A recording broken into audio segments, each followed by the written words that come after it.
Good afternoon. Thank you for joining our webinar today to learn about new exciting Native agriculture youth opportunities that Akutan is providing for their youth. Native Americans are not only the first peoples of the Americas, but also its first farmers.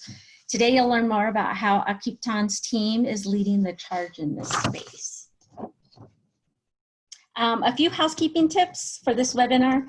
You'll be automatically muted, which will help eliminate any background noise, an elevator or hold music for those of you that are multitaskers out there who like to make multiple phone calls and put others on hold while doing so. If you have any questions or comments, please type those into the chat box or raise your virtual hand if you'd like to be unmuted. Of course, you can raise your physical hand, but we will not be able to see that on our end. We realize that this may be your millionth groundbreaking webinar of the week, so no doubt you've mastered being present and possibly even engaged. Yay. So let's practice real quick here. So if you see your virtual hand at the very bottom of your screen, if you would go ahead and raise it and lower it, just to show that we're all good with the functionality of the platform. Awesome. And it looks like most of our peeps know how to raise their hands. Yay. Cool. So welcome on this Tuesday afternoon. I want to find out who you're representing out there. So if you would use the chat box this time, so you'll see that at the very bottom of your screen, the little chat bubble. And if you would type in there who you are and what organization you're representing. So you can type right into the chat box. Let me take a peek there. We have Spirit of the Sun. We have Rose from Spirit of the Sun. We have Russ from Sequoia Fund. Mary Beth Locklear from University of North Carolina at Pembroke. I think we have a couple of other people, but it looks like we know how to use the Q&A, the chat function, sorry. So quick warm-up question also. Welcome, Rocky Boy. Quick warm-up question. Are you currently providing ag loans at your organization? So if you can type this as well into the chat box. So are you currently providing ag loans at your organization? Looks like Sequoia Fund is. Anyone else doing ag loans right now?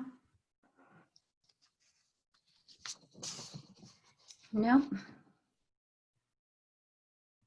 So if you are, there's a lot of good information in here. And if you're not, this is still a really good webinar, lots of information on getting that done.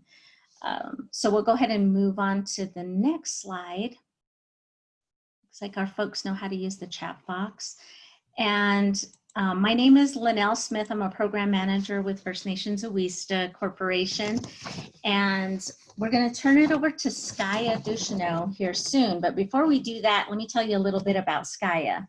She spent her first 18 years of life on the ranch in Cheyenne River Sioux Tribe Reservation in South Dakota. She's a 2017 graduate of Black Hills State University, where she received a bachelor's degree in business administration. As of the summer of 2019, she has also completed her master's in business admin from Capella University. After high school, and again after completing her bachelor's degree, Skaya worked for the Intertribal Agricultural Council, first as an intern for 2 summers, and most recently as a project coordinator, where she was introduced to the Native CDFI world, which stands for Community Development Financial Institution. So Skaya worked diligently to create the first national Native CDFI dedicated to Indian agriculture, which launched in 2018. Skaya remains connected to agriculture just from the other side of the table. So we love to, we're looking forward to hearing from Skaya and her presentation. Before we hand that over too, we just want to give you a little bit of information about Awista. Most of you are probably pretty familiar with Awista. We were founded in 1986. And we've been an organization which provides a lot of technical assistance. We work with organizations building capacity within CDFIs and emerging CDFIs. We also work with tribal native nonprofits and tribal departments, tribal government, and we're able to customize specialized TA for organizations in that space.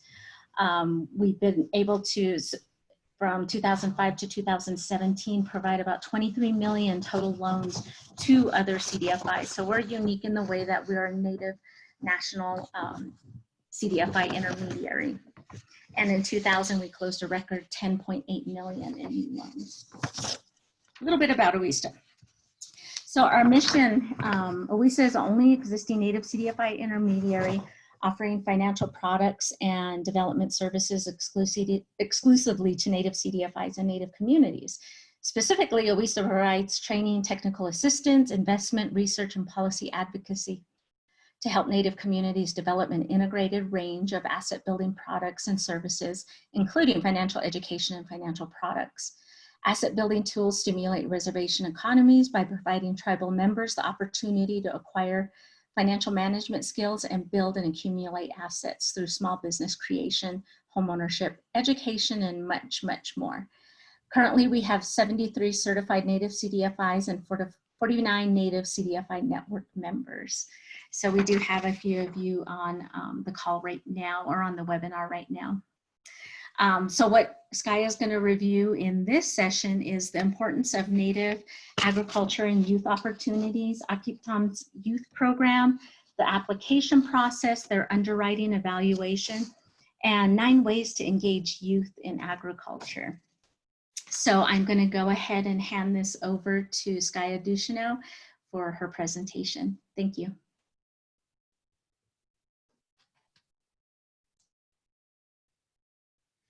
Can you go to the next slide? All right. Hi guys. So like Linnell said, my name is Skye Ducheneaux and I operate Akiupton. We are located in Eagle Butte, South Dakota on the Cheyenne River Res, but we do serve a national, we do have like a national focus. We've taken applications from 20 different tribal nations so far, which is really exciting. But before I jump into all that, just a little bit of history about us. We're actually a certified native CDFI. When I put this slide together, we weren't certified, but we just got our certification. So we're officially a certified native CDFI. We do adult loans and youth loans. And I'm just gonna focus on our youth loans today, but they are very similar to our adult loans. And we got started, I was hired at the Intertribal Ag Council back in November of 2017. And they hired me to create the CDFI. At IAC, they were constantly seeing the struggles of ag finance in Indian country, how it wasn't working, and the only financing available was borderline predatory and unfair access to credit and all the credit deserts. And IAC said, enough is enough. We are going to put our money where our mouth is, and we're going to create our own CDFI so that we can meet the needs of all these clients that we work with. So they hired me at the end of 2017 to create Akiupton. I spent about a year developing, going to trainings, and just really getting my feet wet with the native CDFI world and learning everything I could and writing our policies so that we could do things differently. My board really wanted to focus on doing financing differently because the way it has been done obviously hasn't been working the best all the time. So we wanted to kind of recreate that ag finance realm. So we put a lot of time and thought and effort into doing things different. And then we officially opened up for business in January of 2019. Within the year and a half that we've been open, we've closed on just shy of $3 million in loans, which is really exciting. We've gotten to do a lot of really good things. So a little bit about our different style of financing. We really focus on patient capital and building a relationship with the borrower. That relationship is one of the most important things that we focus on when doing any of our loans. We really like to look at our clients as partners in this, not necessarily as borrowers or as clients. It kind of helps change up the dynamic a little bit in that innate distrust that natives have with financial institutions. So by looking at it different and by creating a little bit of a different culture and talking about it a little bit different, it really helps to break down those barriers and break down those walls and get us to where we can be in the best position to help those guys. So we've got two different styles of loan repayment. We've got like our traditional option, our loan styled option where we'll just borrow someone money over 7 years, 5%, just like your typical thing that you would see. But we do term it out longer than you would normally see at a bank so that we can still get some of that patient capital values in there as well. But the most innovative thing that we do is kind of what we term our investment option. We don't like to look at it as a loan, even though it is a loan. We're giving this money to our clients. They make a couple years of interest only payments, and then they are able to get that upfront capacity growth within their operation to really help them get both feet on the ground and hit the ground running so that they can grow their operation and get established before having to make larger blended payments. We'll do up to 5 years interest only payments. And then within that 5 years, we work together with these guys to help them establish like a plan. Like, okay, if you've got this many cows, how many cows do you want to have? How can we get there? If you're a small scale farmer and this is what you're working with now, where do you want to be in 5 years and how can we help you get there? We really focus, and that's also part of the relationship part that we work with our clients, is like, okay, like this is your operation, this is where you're at, this is where you want to be. What's our role in helping you get there? Because we just want to be the best fit that we can be and set them up with financing that's going to help them succeed versus just worrying about their repayment terms and stuff. So if you want to go on to the next slide, please. So I guess with our youth, it's the same. Just we take our youth just as serious as we would take, a 40-year-old established farmer or rancher coming into the door. The youth, we really, really believe in the youth, and we want to help them get set up for success at a young age so that they can do great things. So our loan process just kind of starts with like the intake, application, getting to know you phase. We kind of just see like a lot of these guys haven't started yet. They don't know, they don't have the financial literacy component down. They're just learning about different things. They're just kind of getting an idea of where they want to go, but they're not really sure how to get there. And the whole borrowing situation can be really intimidating as well. So we just like to have like a really informal conversation with them and just say like, hey, like how, are you wanting to get cows? Are you trying to do like a 4-H project? Are you wanting to do gardening? Do you have like dreams that we haven't even thought of yet? Like how can we help you? And then once we figure out what they want to do, we help them put together like some sort of a business plan and a budget with our loan funds and cash flow projections. And then we also, with the technical assistance side of things, we take them through some financial literacy curriculum and training that helps them understand more of the technical side of the loans and financial statements and what everything means. And we have them go through this by like looking at their own financials, because then it's relevant to them and it helps them stay focused and retain it and understand it. Because when you put it in terms of their operation, then it really clicks inside their head, and they're more likely to retain it when it's relevant and interesting to them. So that's kind of a little bit about the technical assistance side of the process. And then once we get their application and all the I's are dotted and the T's are crossed, and we feel comfortable with them, and they're comfortable with us as well in that same respect, we decide if they want to do the traditional repayment option versus the interest only repayment option. What fits their operation best, what works with their cash flow and their goals, and then we explain both options to them, and then we help them figure out what works best for them and what they want to do. But a lot of that really comes down to like putting pen to paper with their goals. A lot of these kids might have goals, but they don't necessarily know how to get there. So it's super, super important that we just put pen to paper and help them figure out their goals and write them down so that they've got a plan to follow. And then, and also for them to feel comfortable knowing that if something doesn't go according to plan, that we can always change plans, we can always revisit, we can adjust our goals as needed. It's always important to adapt and adjust whenever something comes up.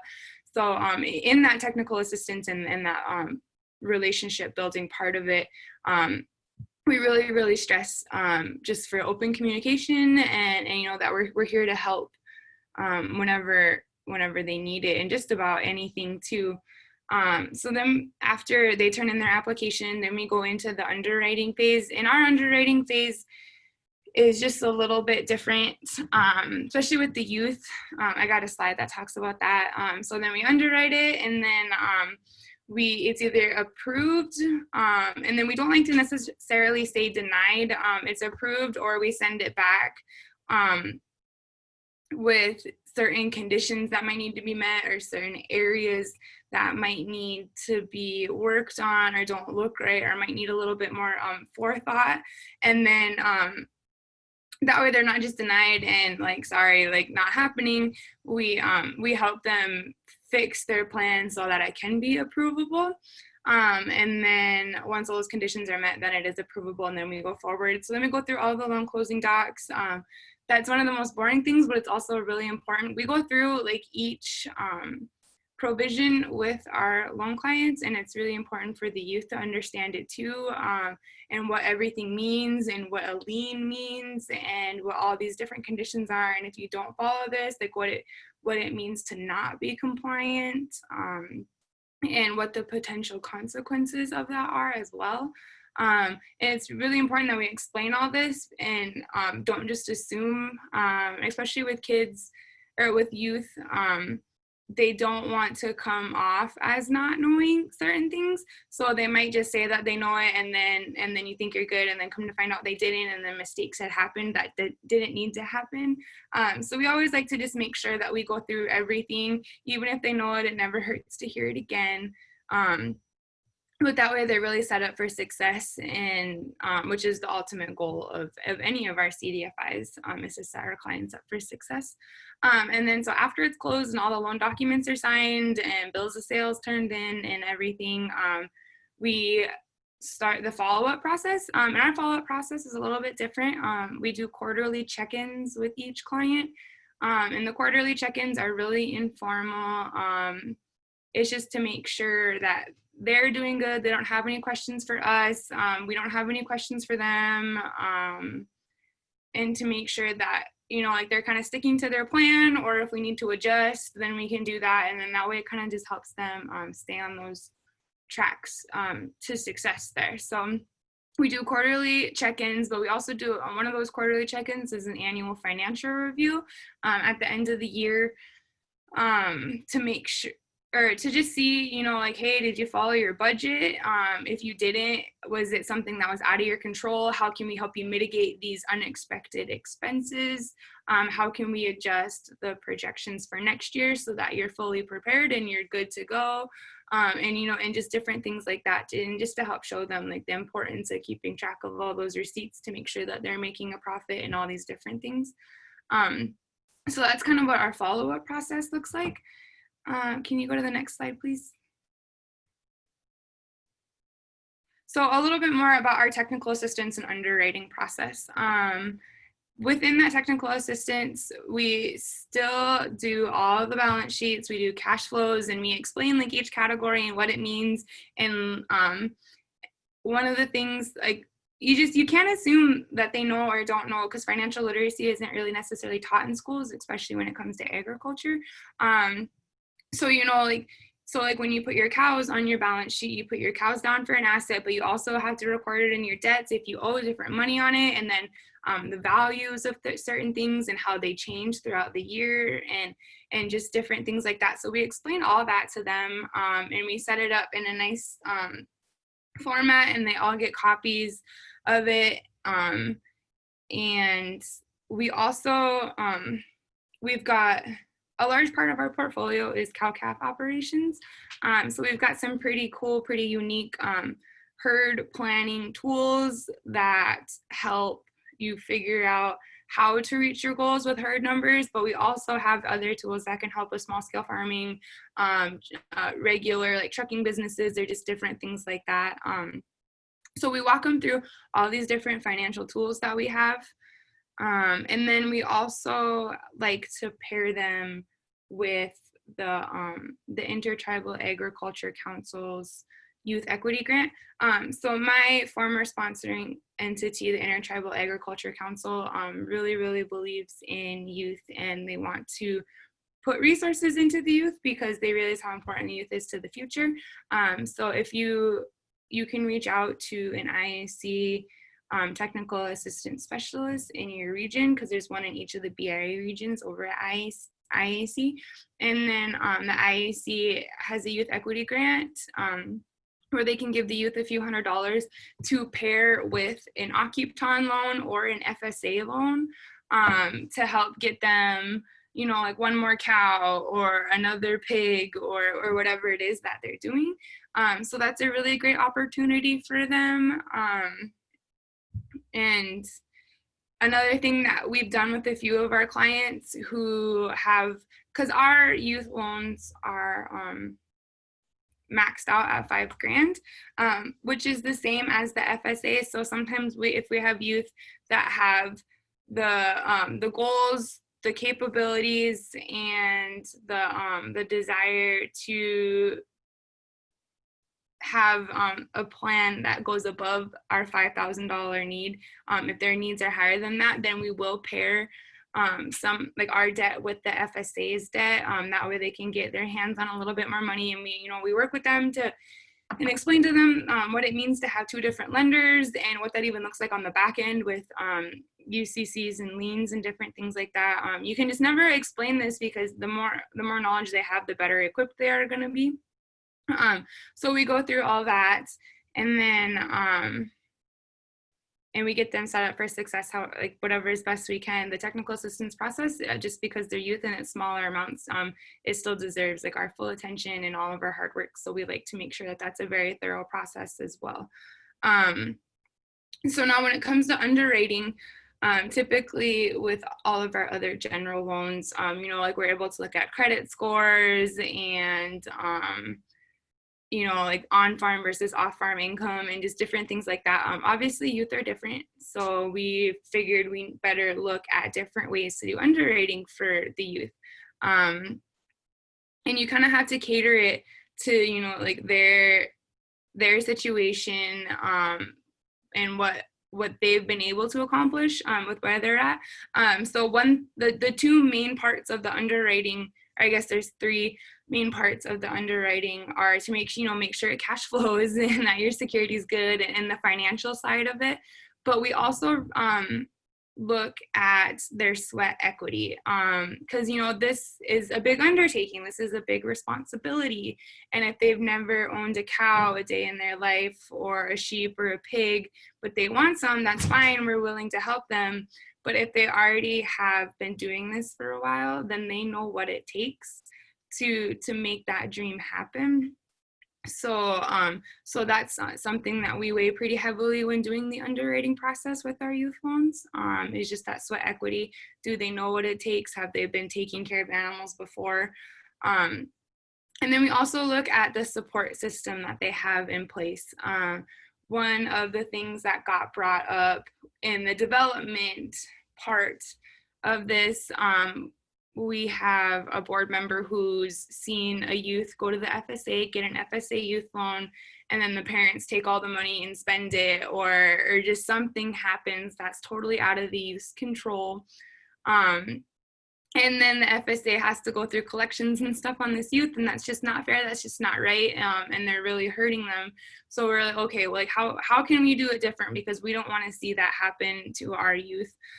So we look at the support system that they have in place. On our applications, we have a spot for a project advisor. And then we also have a spot, because a lot of them are under 18, we also have the parent or the legal guardian has to co-sign on the loan, and they co-sign on all the loan closing documents as well. But so if the parent or guardian doesn't have the resources or the time to help with this, then we also have a spot to where we can have a different person be the project coordinator that has the resources and has the time to help the youth. And so making sure that that support system is there is really, really important. Because especially with youth, they're in school, they're in sports, they're in all these different things, and they just need help, a little bit of extra help. So we make sure that that support system is in place to make sure it can happen. And sometimes the parent / legal guardian is the advisor and the co-signer, but sometimes it's different, and that's okay. But we just like to make sure that that support system is in place. So those are two things that we weigh really heavily on youth applications that aren't looked at necessarily the same as on a general application. But we were just kind of figuring out, like, hey, how can we do it different? How can we make sure these guys are set up for success? And those are a couple of the qualities that we found to be really important. Next slide, please. So one thing that can be a little bit of a challenge is just how to get the youth involved. A lot of times just coming in to borrow money, a bank, a lending situation is just really intimidating. They don't know what to expect. They don't know how to act. And then, they just almost want to shut down and just quiet and kind of get through the process as quick as they can. That's not what we're looking for. We want them to be able to feel safe and comfortable and ask all the questions they want to ask throughout the whole process.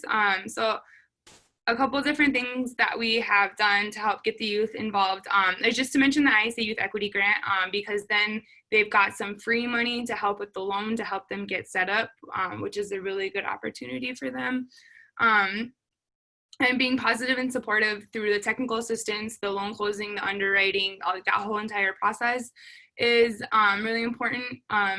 Making sure that you're self-aware of like your tone and like body language and stuff, so that they don't feel so intimidated and scared and like absolutely not talked down to, and that like they're respected and that they're important in this project, because there's always a parent or legal guardian here, but making sure that we take the time to specifically talk to the youth so that they know that this is their project and they're in charge of it, and that they're the one that gets to make the decisions, and that like that they're the head person in this. So that's something that helps get them involved and help gets their confidence built up.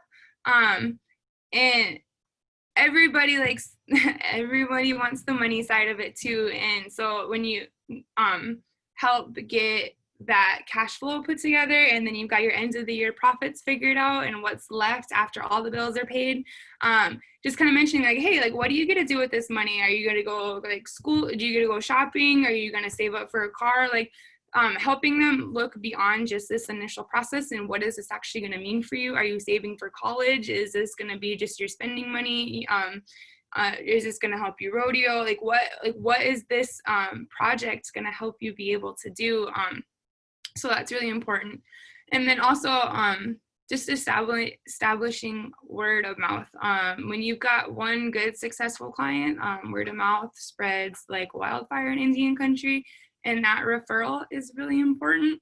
When they're like, hey, I got a loan at this place, you guys should check them out. They were great to work with. So that's why it's really, really important to have positive relationships with all your borrowers, because then they can turn, they can point you in the direction of more potential clients and more borrowers and stuff. And when they've already got that, they've heard good things, then it kind of helps to break down some of those initial barriers as well.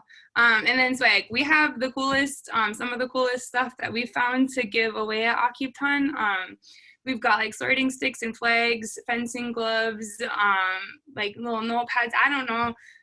You can go down to your local feed store and buy a sorting stick or a flag, but everybody wants ours. And so when they come in and make their payment, like that's the first thing that they're looking for. And so it's just kind of little things like that, those rewards that make it worth it. For all of our clients that make successful payments, last year at Christmas time, we had some money to be able to mail these guys a box of like beanies and gloves and pens and sticky notes and notepads, and I don't even remember everything that was in there, but then it just kind of, it's just kind of a nice little show of appreciation for them as well. And then it's just something to look forward to as well. So when you've got cool stuff like that to hand out, like that's always something they're really excited about. And then just make it fun. You know, it's a youth loan. This is their first lending experience. You don't want to ruin it for them for the rest of their, you know, their whole agriculture careers. So just make it fun and don't, even though it is a very serious thing, you know, at the end of the day, they're youth and super serious stuff can intimidate them. So, you know, figuring out different ways to lighten the mood, or just different things like that, really, really help with that relationship. We've got, I know I keep talking about building that relationship, but over here we've got great relationships with our clients. Like they text me pictures of their cows or their crops or just something all the time. And I'm like, I have to work. I wish I could sit here and text with you guys every day about, you know, your projects. And that's great that you guys want to show me, and I appreciate that. And I would way rather be out there with you guys, but you know, I got more people to help. And I mean, not too many people just sit there and text their bank or just different pictures of their successful stuff. So I think that that's really, really cool and exciting. And it really speaks to the success of our operation and what we've been able to do. So next slide, please. So I just wanted to share a little success story with you. Taylor Thorstensen was our first loan. She was actually the tip of the iceberg over at IAC. Taylor first went to the FSA to get a loan for a milk cow, and then she was going to buy her neighbor's bum calves, and she was going to raise them and sell them in the fall, and that was going to be some extra spending money for her. She was going to keep a couple of the heifer calves and start growing her herd that way. So she was starting her cattle herd in a very unique way. And the FSA, she was working with our Great Plains Regional Technical Assistant Specialist at IAC, and the FSA was setting her up really, really unfairly.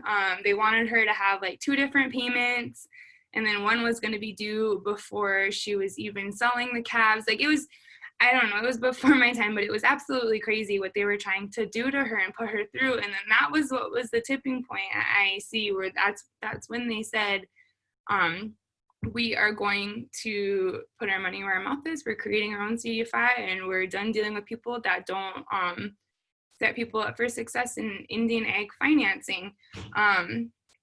So once we got all of our policies in place and got all of our money affairs in order and just everything, our first application and our first loan that we closed was Taylor Thorstensen to refinance her FSA debt. And then so once we got that all done, we closed with her in that January 2019. And then last summer when it was nice out,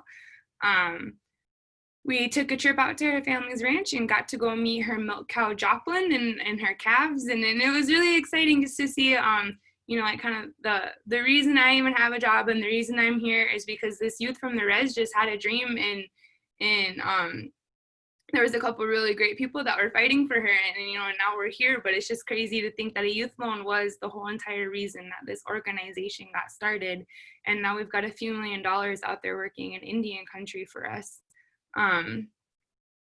So yeah, so that was really exciting, and I just like to share her story because, you know, something super small can turn into something really great, and because we were able to work with Taylor, and I just talked to her the other day for her quarterly check-in and stuff, and she's doing great. She's off at college and she's making money and growing her herd, and everything's good for her. So it's really exciting to see just different stuff like that and the impact that we get to make. So the next slide.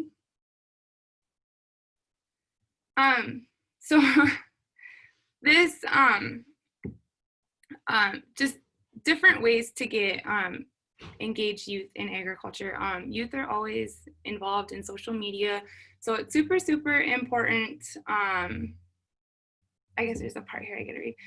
The rise of social media and its attraction among young people with access to the appropriate technologies could be a route into agriculture if the two could be linked in some way. Mobile phone use in Africa is growing rapidly, and people are now much more connected to resources of information and each other. Utilizing these channels to promote agriculture and educate young people could go a long way in engaging new groups of people into the sector. So we've got a Facebook page. We're a pretty small shop over here at Occupeton. So that's something that we're definitely working on, but we do like to share success stories and exciting news on our Facebook page and our blog. And it's always great to have pictures of different things too, because that's like the most exciting part of a story is having that picture. And then to improve agriculture's image, farming is rarely portrayed in the media as a young person's game and can be seen as outdated, unprofitable, and hard work. Greater awareness of the benefits of agriculture as a career needs to be built amongst young people.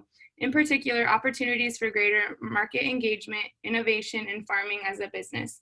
The media, ICT, and social media can all be used to help better agriculture's image across a broad audience and allow for sharing of information and experiences between young people and young farmers.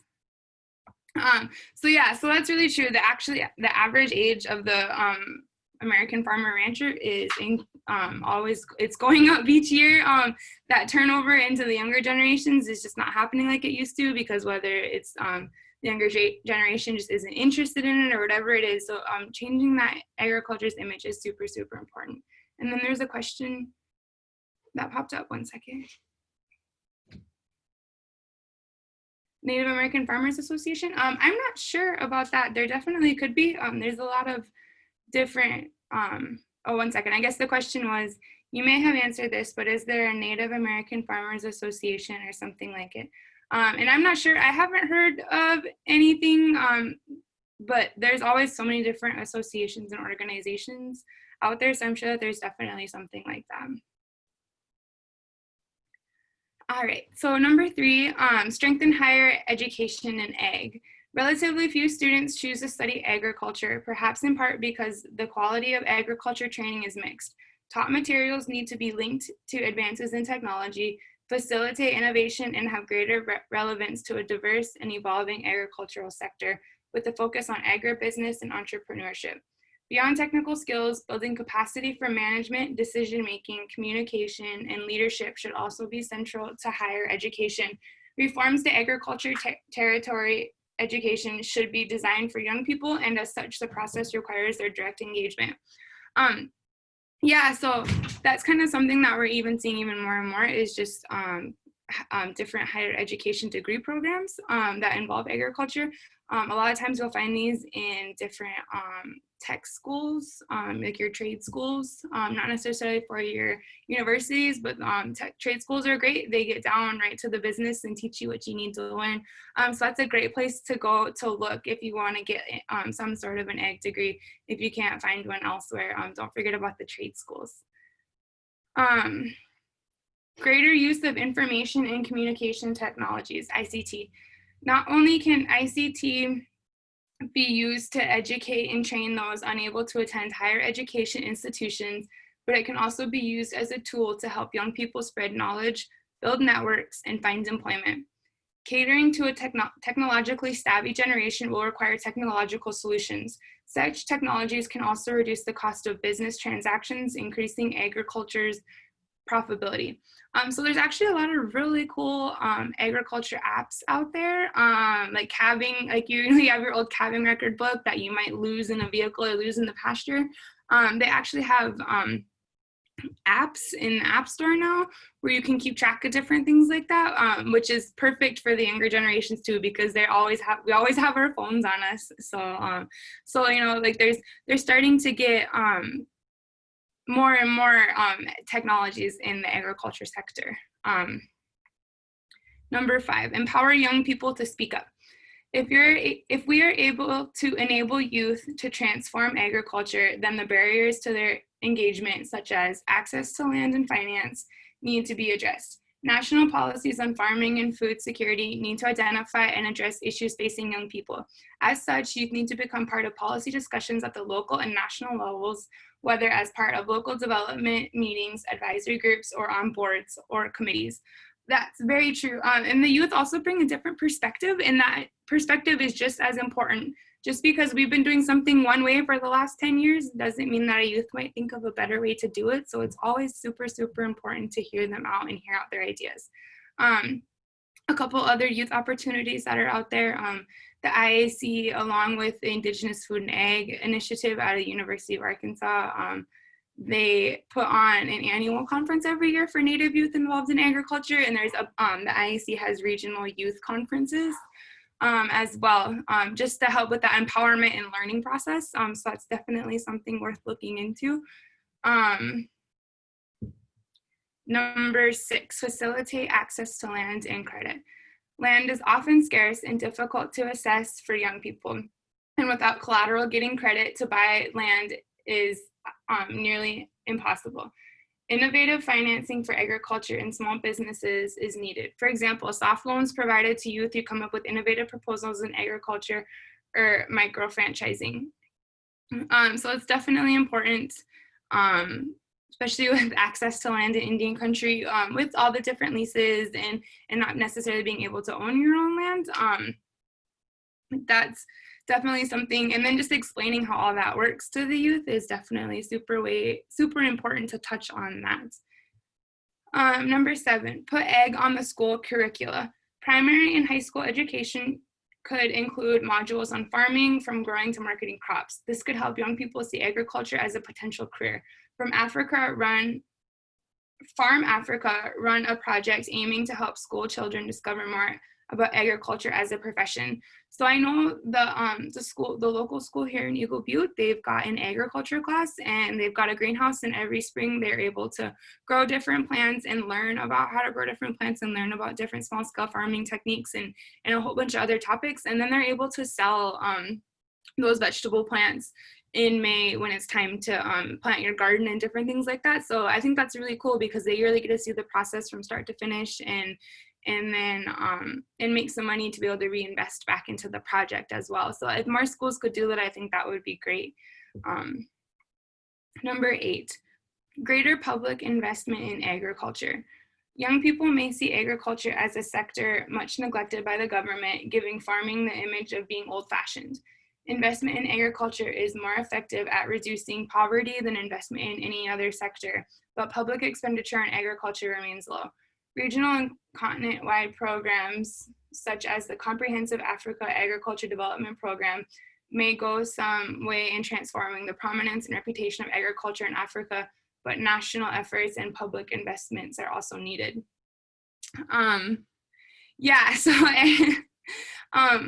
Those investments in agriculture are super, super important, because especially with like the startup costs and all the other different large upfront costs that are there. That one's super important as well. Number 9, make agriculture more profitable. This is an easy statement to make, but a difficult one to realize. Low yields and market failures in Africa reduce the potential of agriculture to be profitable and to provide people with a chance of escaping poverty and improving their quality of life. Making agriculture profitable requires the cost of farming and doing businesses to be reduced, while at the same time productivity increases. Although large-scale commercial farming springs to mind, this is not necessarily the case, and small farms can be highly productive with low labor costs. And then to enable to address that, it just helps with our technical assistance process, where we help with all the financial planning and looking at cash flows, and then that review process as well, seeing what worked and what didn't work. So that one's super important as well. Of course, all of these solutions come with their own hurdles: access to education and technologies, rural development, land rights, etc. But as one article states, Africa has the highest number of youth in the whole world and some of the most fertile soils. The two combined could be a force to promote agriculture development. Foregoing engaging youth in agriculture and potential for transformation, this could bring, because of the complexities of modernizing agriculture, would be a huge opportunity lost. So ever since I've been going around and being able to talk about agriculture and financing, I always just like to stress that, after everything that happened with natives and the government and everything, we were left these plots of land and we have huge land masses. Why not? That's our biggest resource. Like, why not invest in it? Why not make it better? Why not help people use it to its most capacity in a way that we're turning our economies around. We're always going to be able to need to feed ourselves. Agriculture is an industry that's not going away.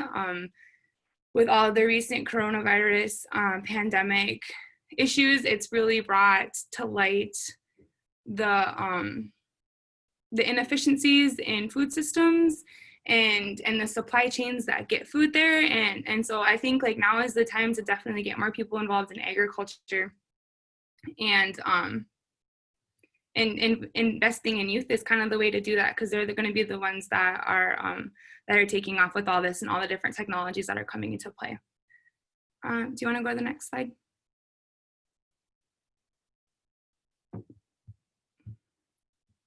CDFIs across the United States working to provide affordable responsibility credit. So this is all the CDFIs that might be in your area you can reach out to, or maybe you're on there as well. But I think that's really, really important to just see that there's CDFIs everywhere working to make a change, looking to do things different, and looking to help borrowers. Next slide. Is there any other questions?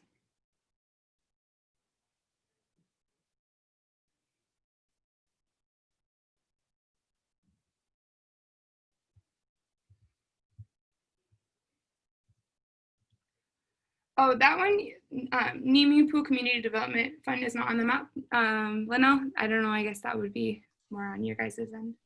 Thank you for letting us know, Janelle. We'll go ahead and update our map for the next webinar.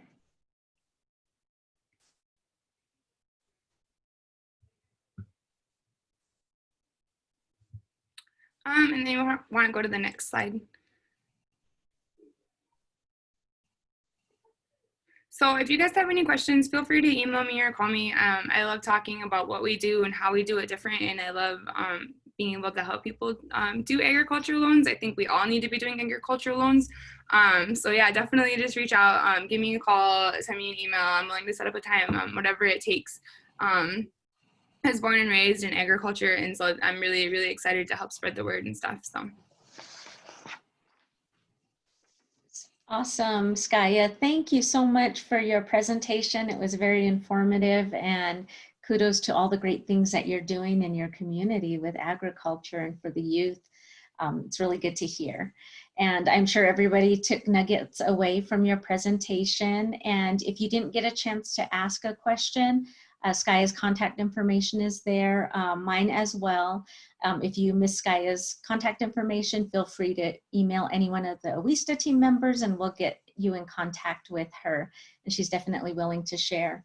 We also want you to have the opportunity to follow us on Twitter or like us on Facebook. And if you have not, sign up for our newsletter on the OESTA website and check out the great things that we have upcoming. We do have an additional webinar later this week, which is implementing a strategic plan. So you'll want to check that out as well.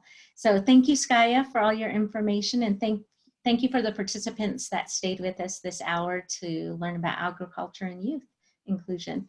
So you all have a wonderful rest of your week, and there's additional contact information if you want info@oesta.org. It'll go to a general mailbox and we'll get back to you, and that our website is also listed there if you want to sign up for the newsletter and see our upcoming virtual trainings that we'll be having. So y'all have a wonderful week, and we look forward to seeing you in the virtual space later on. Bye-bye. Thank you, guys.